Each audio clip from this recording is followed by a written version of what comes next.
Este video recopila datos generales relevantes para el proceso post cosecha del cacao. Habrá información que ya saben y si no la saben, espero que sea útil y les ayude a producir un muy buen cacao. Empezando por decirles que el cacao antes de la tostión pasa por 3 pasos importantes: la cosecha, la fermentación y el secado. En cada etapa ustedes pueden mejorar la calidad de lo que va a ser el producto final. Sin embargo, el efecto va a ser más pronto en unos que en otros. En la cosecha, la variedad, la temporada, la composición del suelo ya empiezan a determinar la calidad, pero en la fermentación, que es donde se producen compuestos de sabor y el grano se transforma, y en el secado, donde el grano se alista para tostarse o almacenarse, es donde ustedes tienen una influencia más rápida. En la cosecha es donde se recogen las vainas y ojalá se deje el árbol listo para que siga produciendo a la siguiente temporada.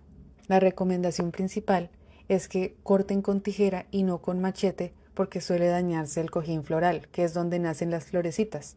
Es mejor cortar con tijera porque se controla mejor la distancia a la que se corta desde la rama, así como les muestro en esta foto. También les muestro cuando abren el fruto, cómo saben si el granito ya está listo y maduro. Si lo abren por dentro y está rosadito, muy pequeñito en comparación a la pulpa, no está maduro. Pero si el granito ya está más grande, por dentro ya está morado oscuro y la pulpa está más delgadita, una capa por fuera, ya está listo. También les muestro las vainas cuando el grano ya está sobremaduro, ya se germinó, la pulpa se secó y la vaina por fuera ya ha perdido el brillo. En ese caso no es aconsejable que se fermenten esos granitos.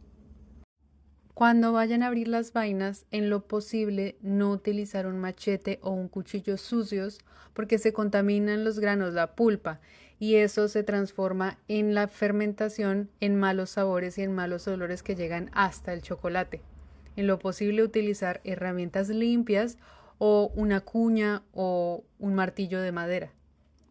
Cuando estén removiendo los granos, procurar tener las manos limpias y ¿qué es lo que se quiere retirar? Granos que estén rotos, fragmentados, germinados o negros y quitar el exceso de pulpa o de fibras que en general no ayudan a darle valor al proceso. Ahora la fermentación, que es uno de los procesos que le va a dar el sabor característico al chocolate. Sin fermentación no es acidito y floral, frutal, sino amargo, astringente, hagan de cuenta como un vino seco. Y el proceso se ve en general como este diagrama que les muestro aquí. Se ponen los granitos en un contenedor que es importante que mantenga el calor. Por eso la mayoría de veces se utiliza madera, que contiene el calor muy bien. Pero si es otro contenedor, es importante encontrar la forma de que mantenga la temperatura. Los granitos se ponen adentro no más de 6 horas después de que se sacan de las vainas para que no se empiecen a fermentar por fuera. Y se tapan, ojalá que no quede entrada de aire, de oxígeno. Y en ese proceso empieza a escurrir la pulpa y la temperatura sube a 35 grados y les ayuda a ustedes a avanzar el proceso del secado porque ya tienen menos agua que remover. Al inicio del tercer día se voltea, lo llaman volteado, pasar a otro contenedor, que si es un bache pequeñito, pues voltean literalmente todo el contenedor o si no utilizan una palita o manos limpias para pasarlo al segundo contenedor. En este segundo contenedor se puede quedar 1 o 2 días si es criollo o 3 o 5 días si es forastero. En este periodo la temperatura llega a 45 o 50 grados centígrados por la fermentación misma y es importante tener que mezclarlo para que tenga contacto con el oxígeno. Y así el grano pasa de blanquito como entró a cafecito y ya casi sin pulpa, mucho más fácil de secar. Aquí un detalle técnico de qué está pasando en esos días de la fermentación. En el primer día, las levaduras empiezan a comerse el azúcar y producen alcohol, etanol, igual que en la cerveza. Y eso empieza a generar compuestos de olor y dulces. Y las enzimas naturalmente de la fruta empiezan a romper y a hacer líquida la pulpa. Casi que al mismo tiempo, levaduras y bacterias están comiendo el azúcar, pero las bacterias están produciendo ácidos. Y eso también va a darle sabor al final al chocolate. Cuando ustedes voltean los granos al tercer día, otras bacterias empiezan a consumirse el etanol que las levaduras produjeron y se produce vinagre.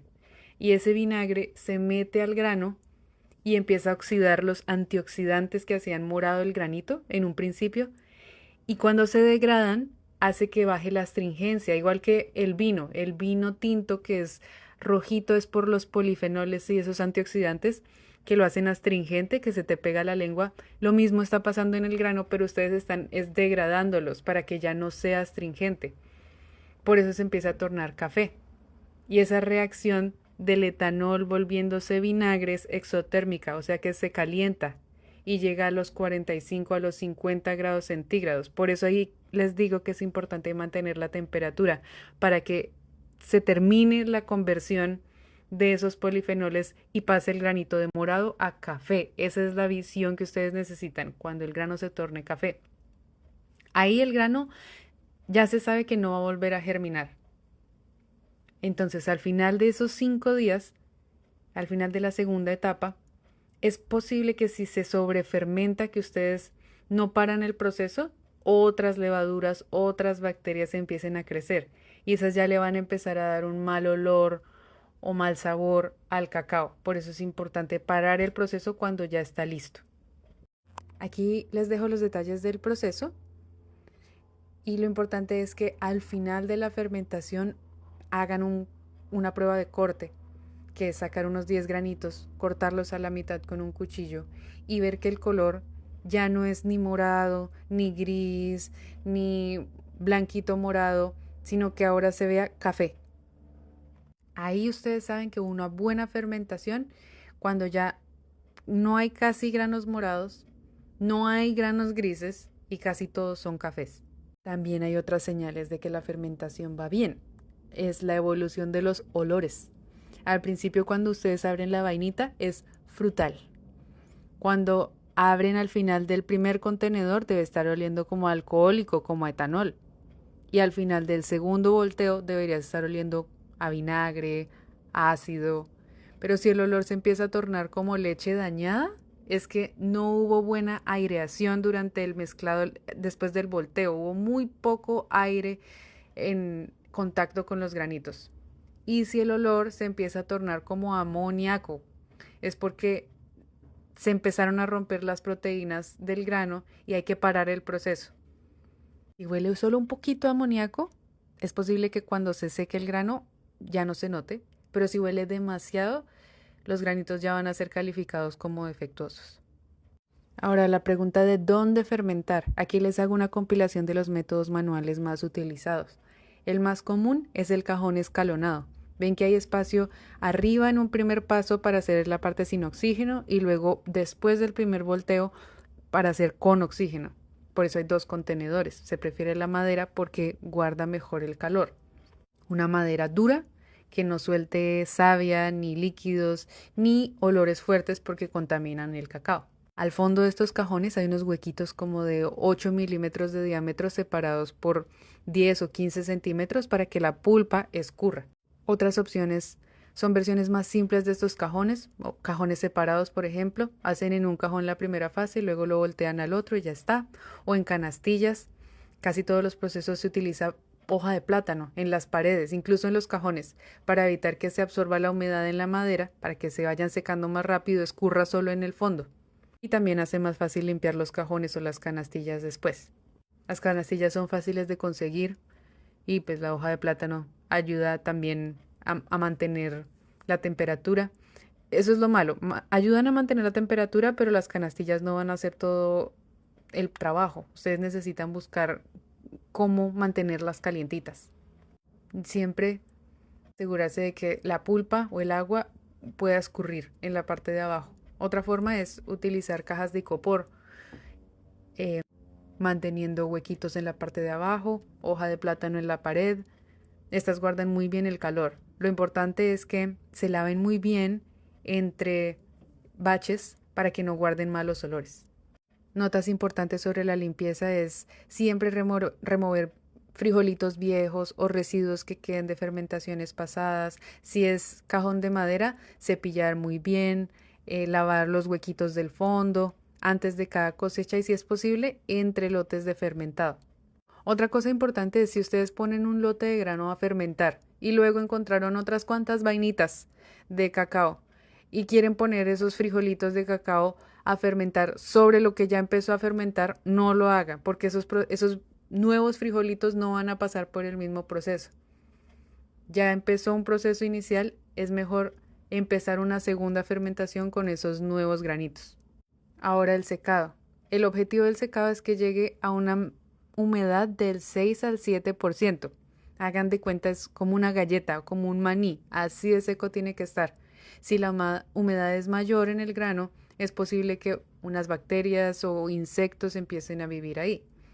Idealmente, que la temperatura del secado no pase de los 55 grados centígrados, que siempre haya un flujo de aire alrededor y que el aire no esté tan húmedo y que no haya olores externos de animales, de basuras, de productos de limpieza o de humo, porque todo eso contamina y va a quedarle en el olor del chocolate al final. Aquí les dejo unos pasos generales para el secado y ustedes van viendo dependiendo de la intensidad del sol, las horas del sol, cómo adecúan el proceso. Idealmente se esparce la capa del grano ya fermentado con un alto máximo de 1 o 2 granitos. Una recomendación es no dejar que el grano toque los bordes del contenedor donde lo están secando porque eso guarda humedad y hace que empiece a crecer hongo o moho.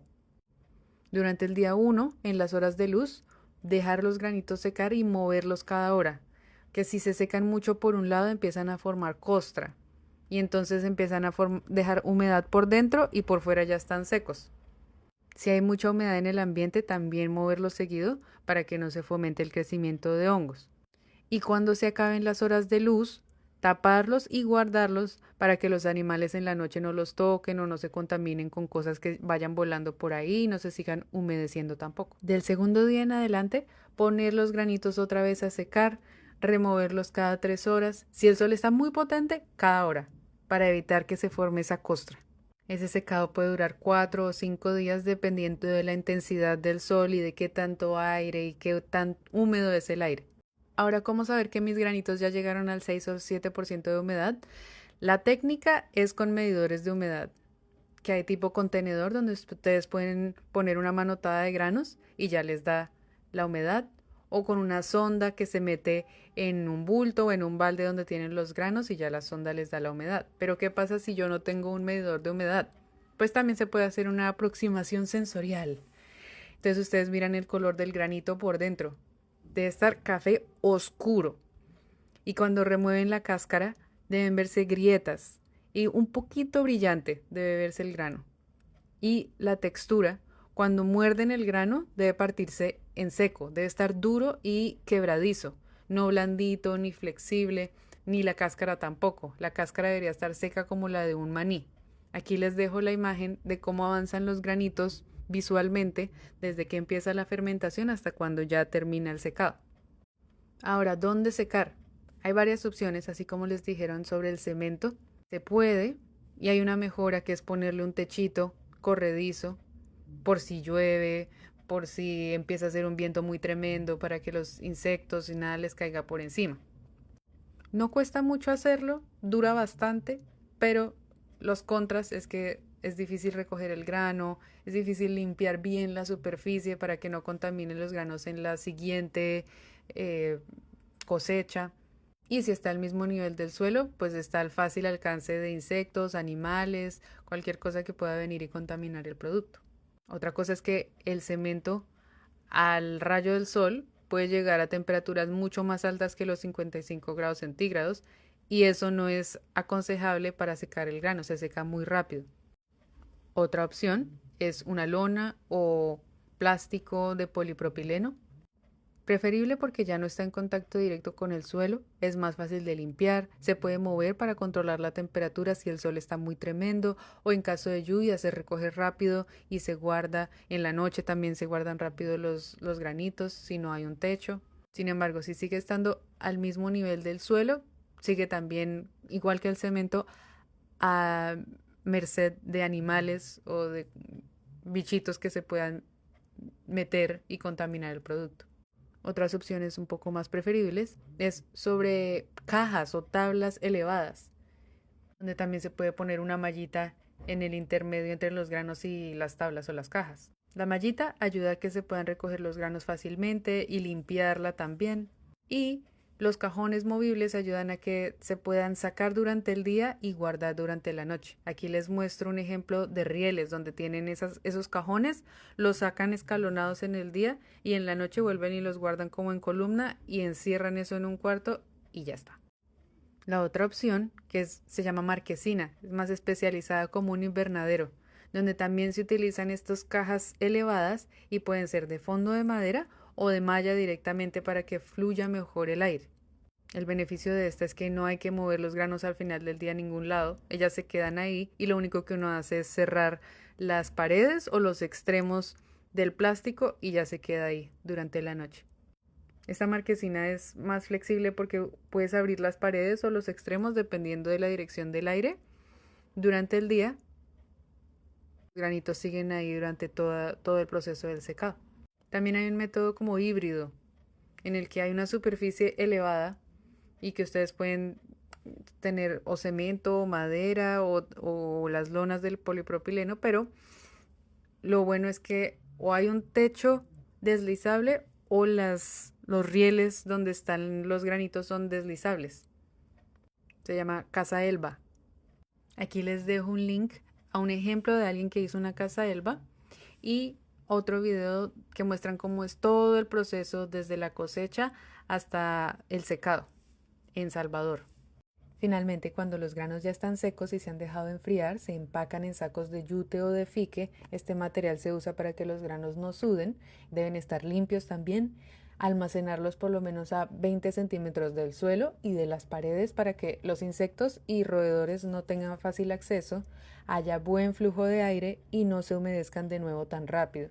El lugar debe ser fresco, bien ventilado, lejos de olores fuertes y hacer un control continuo de plagas para que moscas, polillas, gorgojo no hagan nidos en los sacos. Con todos esos controles, los sacos se pueden mantener apilados por un mes, pero para periodos más largos siempre verificar que la humedad se está manteniendo, o si no, volver a secar los granos. Para periodos más largos de 6 meses o años, se prefieren bolsas herméticas y empaque al vacío. Espero que les haya sido útil y me cuentan si quieren más información.